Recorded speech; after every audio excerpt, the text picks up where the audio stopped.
छात्रों को नमस्कार। मैं जय सिंह यादव आपके अपने चैनल एग्जाम हिस्ट्री पर बहुत बहुत स्वागत करता हूं।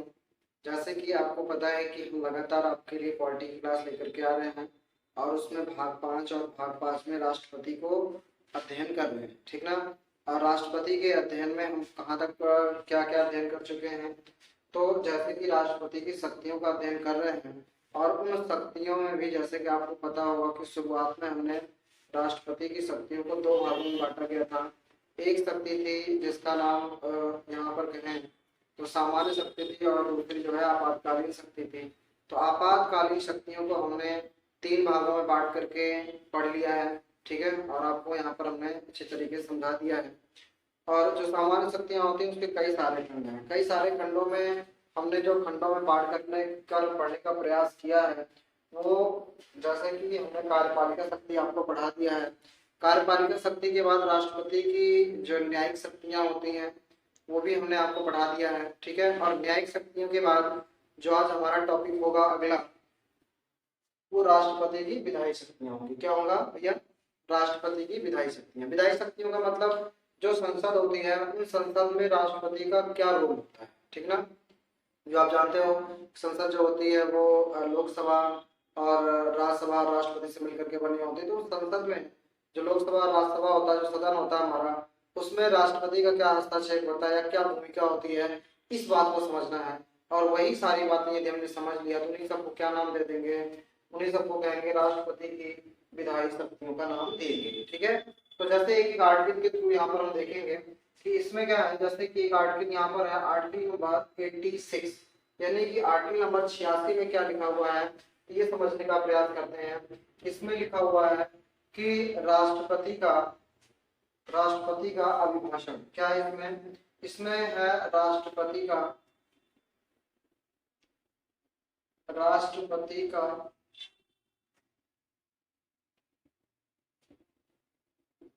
अभिभाषण, ठीक ना।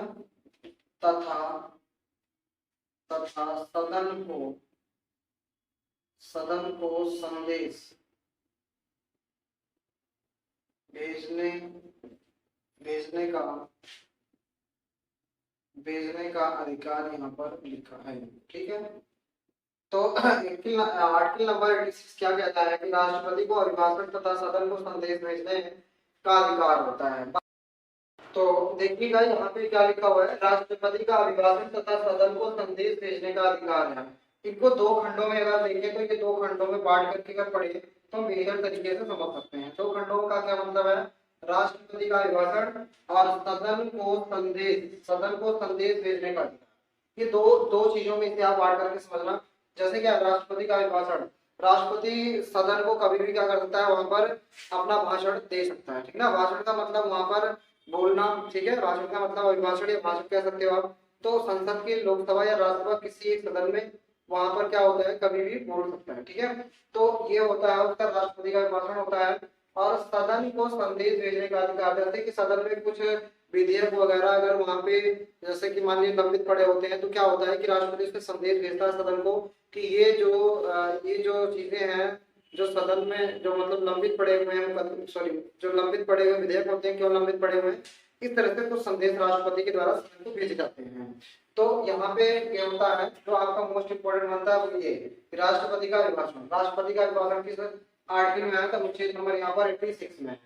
ये बात आप यहाँ पर याद रखें। उसके बाद क्या लिखा हुआ है यहाँ पर आर्टिकल नंबर 87 में क्या लिखा हुआ है? आर्टिकल नंबर 7 ये कहता है राष्ट्रपति का विशिष्ट अभिभाषण का उल्लेख है। राष्ट्रपति के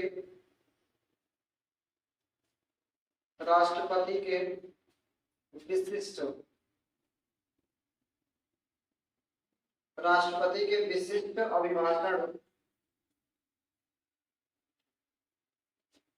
अभिभाषण का उल्लेख है, ठीक ना। यह उल्लेख है, यह समझ सकते हो कि राष्ट्रपति के विशिष्ट अभिभाषण का अधिकार है। और यहाँ पर विशिष्ट अभिभाषण देखो, यहाँ पर सिर्फ एक यहाँ पर राष्ट्रपति का अभिभाषण लिखा हुआ है, यहाँ पर राष्ट्रपति का विशिष्ट अभिभाषण का उल्लेख है। विशिष्ट अभिभाषण उसे कहते हैं कि जब राष्ट्रपति जैसे नई लोकसभा चुन करके आती है तो उसकी लोकसभा और राज्यसभा की दोनों संयुक्त बैठक होती है, उसको जो संबोधित कर देता है वहां पे, ठीक है, ये बात होती है कि जब वो चुन करके आती है लोकसभा तो, और जब प्रत्येक साल क्या होता है कि जो प्रत्येक साल की जो पहली बैठक होती है, प्रत्येक सत्र साल में जो पहली बैठक होती है, जैसे कि बजट लाया जाता है, तो जो है बजट लाया जाता है तो उस समय भी क्या होता है कि वहां पर राष्ट्रपति अपना अभिभाषण देता है, ठीक ना, लोकसभा और राष्ट्रपति दोनों में। तो उसे हम वहां पर क्या नाम देते हैं, विशिष्ट अभिभाषण, ठीक है। तो विशिष्ट अभिभाषण में यहाँ पर समझ सकते हो कि विशिष्ट अभिभाषण किसे कहा जाता है, तो पहली स्थिति जब नई लोकसभा चुन करके आती है तब दिया गया अभिभाषण विशिष्ट अभिभाषण होता है। जब यहाँ पर मैं दोनों बातें लिख देता हूँ, जब नई लोकसभा चुनकर आती है,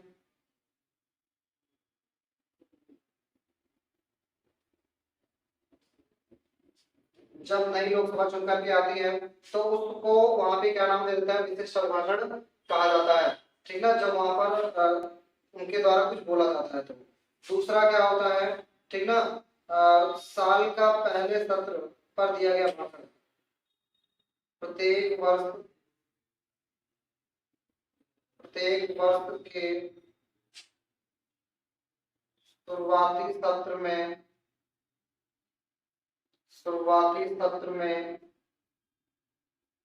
दिया गया भाषण, ठीक है, जो दिया गया भाषण होता है वो विशिष्ट अभिभाषण होता है। तो यह आप आगे समझ गए होंगे कि जब नई लोकसभा चुन करके आती है तो उसमें दिया गया भाषण, ठीक है ना, राष्ट्रपति के द्वारा वो विशिष्ट अभिभाषण होता है। और प्रत्येक वर्ष के शुरुआती सत्र में दिया गया जो भाषण होता है, चाहे वो लोकसभा हो या राज्यसभा हो, तो उसे क्या नाम दिया जाता है, यहाँ पे विशिष्ट अभिभाषण कहा जाता है। तो आप समझ गए होंगे कि इन दोनों में क्या क्या लिखा हुआ है। यहाँ पर अगर मैं एक बात करूं कि नोट में ये बात लिखना जरूरी है कि राष्ट्रपति का अभिभाषण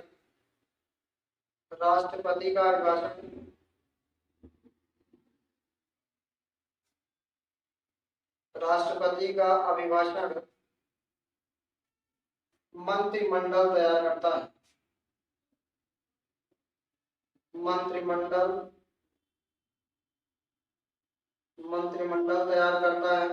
ये बात आपको याद रखी, तो आप कई बार पूछा गया मन एग्जाम में, ठीक है ना, कि राष्ट्रपति का कौन तैयार करता है, तो वो मंत्रिमंडल होता है वही तैयार करता है, ठीक है ना। तो ये आप यहाँ पर आर्टिकल नंबर 85, 86 और 87 समझ गए हैं। हालांकि 85 को चलो बाद में बता देता हूँ, ठीक है। तो ये दोनों आर्टिकल आप यहाँ पर समझ गए होंगे। अब देखते हैं कि 85 में क्या लिखा हुआ है, तो ये लिख देता हूँ, अनुच्छेद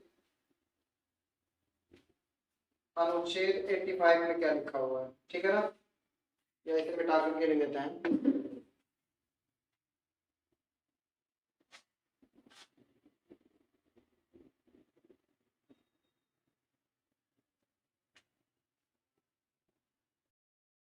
अनुच्छेद 85, इसमें दो तीन बातें लिखी गई हैं, मैं इसे खंडों में तोड़ करके आपको पढ़ा देता हूँ। इसी के तहत राष्ट्रपति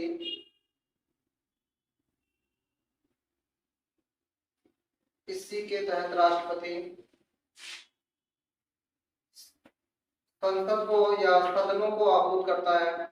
इसी के तहत राष्ट्रपति सदन को आहूत करता है। आहूत करने का मतलब यहाँ पर बुलाता है, ठीक है ना। अगर जैसे कि अभी आपने देखा था कि मैंने 86 में आपसे क्या बोला था कि राष्ट्रपति जब चाहे मतलब कि जो है जब चाहे वो संसद में भाषण दे सकता है, तो जब बुलाएगा तभी तो भाषण देगा, तो बुलाने की इसलिए व्यवस्था की गई है। इसी के तहत राष्ट्रपति सदन को आहूत कर सकता है, ठीक है, लोकसभा राज्यसभा जब वो मन करे। जैसे कि आपको पता होगा कि नॉर्मली अगर हम देखें तो हमारे देश में संसद जो सदन होती है वो साल भर में 3 ही बैठक होती है, लेकिन उसके अलावा अगर राष्ट्रपति चाहता है कि बीच में और कभी भी जो है बुलाना, तो वो यहाँ पर उनको अधिकार दिया गया है। तो इसी में और दूसरी बात क्या है, इसी के तहत राष्ट्रपति संसद का